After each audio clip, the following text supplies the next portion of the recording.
கொடுத்துருக்கோம். Indirect to direct speech நீ நம்ம பார்க்க போகிறோம். இன்டைரக்ட் ஸ்பீச் கொடுத்துருக்காங்க. The teacher told the students that they had done very well in the test. Indirect speech. இதை நம்ம டைரக்ட் ஸ்பீச்சாக மாற்றணும். கவனிங்க, told எடுத்துட்டு என்னன்னு எழுதலாம், said to அப்படின்னு நம்ம மாற்றணும். The teacher said to the students. இந்த தட்டை எடுத்துணும், கமா இன்வெர்டட் கமா போடணும். ஸோ கமா இங்கே மேலே இன்வெர்டட் கமா போடணும். They had done very well in the test. அவங்க அந்த டெஸ்ட்டை நல்லா செய்வாங்கன்னு டீச்சர் சொன்னாங்க. நாம் சொல்கிறோம் இன்டைரக்ட் ஸ்பீச்.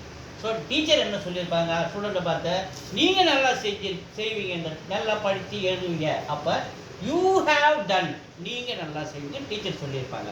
ஸோ அதுதான் அவங்க செய்ய போகிறோம் டைரக்ட் ஸ்பீச்சாக. The teacher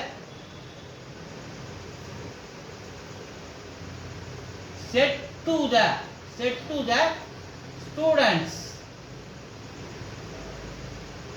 comma inverted comma, அப்ப gave என்னவா மாறுது, யூவா மாறுது. gave என்னவா மாறுது, யூவா மாறுது. had என்னவா மாறுறாங்க, ஹாவா மாறுறாங்க. you have done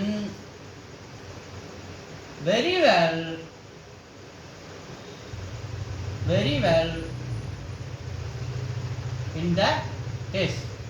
இன்வெர்டட் கமாவை க்ளோஸ் பண்ணிக்கணும். இதுதான் இந்த இன்டைரக்ட் டைரக்டாக நம்ம மாற்றணும்.